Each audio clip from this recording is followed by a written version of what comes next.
Hi, I'm Mary Rogers, and this is the meat grinder attachment for your Precision Master stand mixer.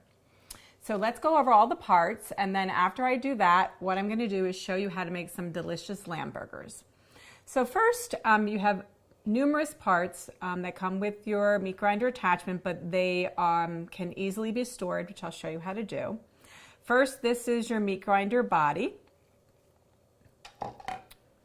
This is the auger, which goes inside the meat grinder body. This is your cutting blade. These are your two grinder plates. This is coarse and this is a little finer. This is for when you're going to make sausage, these three items here. This is for smaller size sausages, and this is for large. And this also is used inside the grinder body for making sausage. This is your hopper, and the hopper will go, we'll see later, the hopper goes on top of the body. And then lastly, this is your pusher assembly. And the great thing about the pusher assembly is the lid comes off like so, and you can store all of your accessories in here. It's really simple and easily. So it's really simple and easy to store. Whoops, that's not that. That goes there. And it takes up very little space. So now what I'm going to show you how to do is how to actually put the meat grinder attachment onto the stand mixer. It's really easy to do. So first what we're going to do is remove the plate here. And on the side, you'll notice there's this screw. I'm just going to turn this around so you can see a little better. You want to make sure it's completely out. It's not jutting into the actual hub here. And what we're going to do is you're going to put the body on and you're going to turn it. There's like a little notch here, and you're going to make sure that that notch is there's little post there. And you're going to make sure that the post is inside that notch, and then you're just going to hand tighten it. Is really good. So next what you're going to do is you're going to put in the auger, and you're going to make sure that's in very snugly. Make sure you push it in all the way. And the next thing you're going to do is you're going to put on the cutting assembly with the flat part outside. Just do that by twisting it.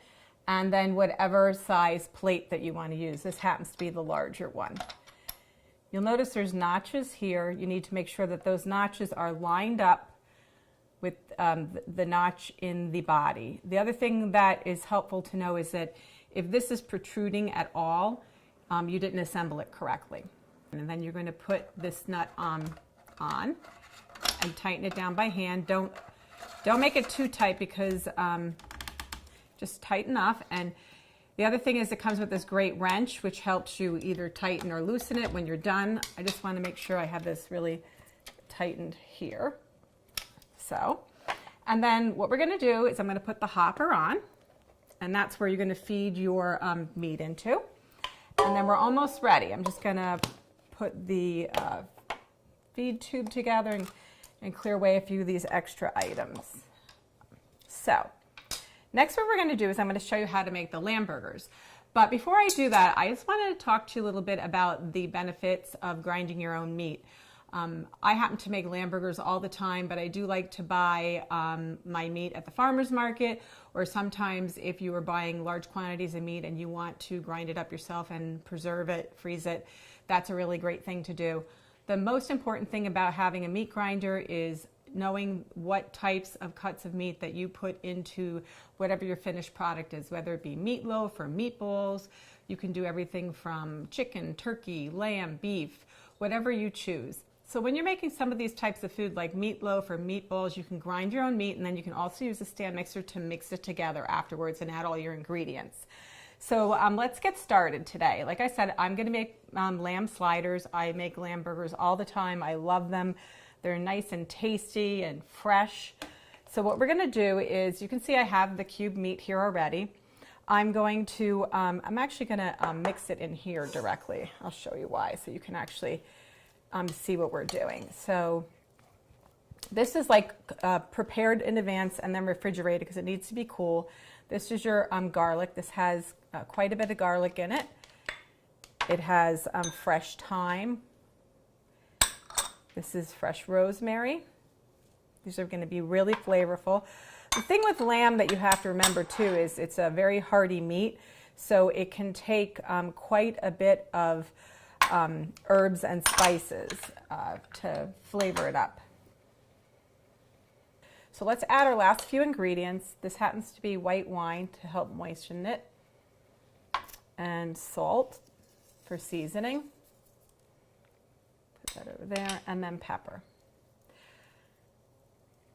The other thing that you can do to really help the flavors develop very nicely is you can actually do this and store it overnight. I'm not doing that today, obviously.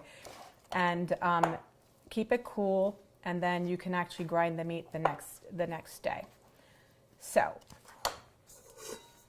what I'm going to do is put that over there. It's going to line this up. So I'm actually going to use my hands for this because it's just so much easier. But once this is thoroughly mixed, we're just going to turn the machine on setting 3. Oh, actually I need this bowl to catch the meat. And then we're going to start putting the meat into the hopper.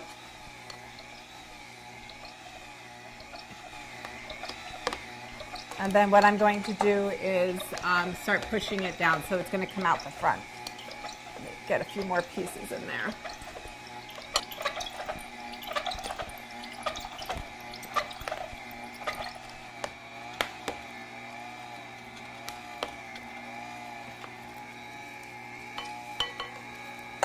The nice thing about having a meat grinder is you can also do other items, not just meat. You can do breadcrumbs, you can do dried fruits.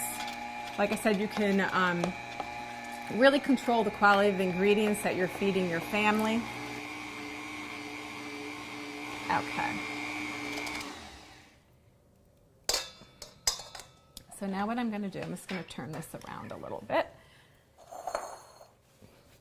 I'm going to just show you really quickly and easily how we can put together a few.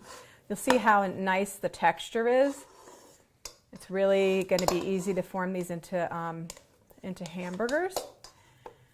So one of the little tricks I like to do is just wet your hands a little bit before you start. And then you can use a scale. A lot of times I do that just to make sure that I'm portioning them evenly. And really the reason for that is that if you make all of the hamburgers the same size, they'll cook evenly and they'll be a lot easier to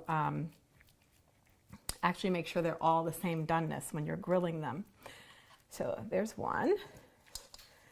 And you saw how quickly and easily that I ground up the meat to my liking, and also able to make quite a few hamburgers very quickly. If you aren't really great at shaping the burgers, don't worry about it. You can always buy forms. Those are pretty close if you ask me. I'm just going to do one more.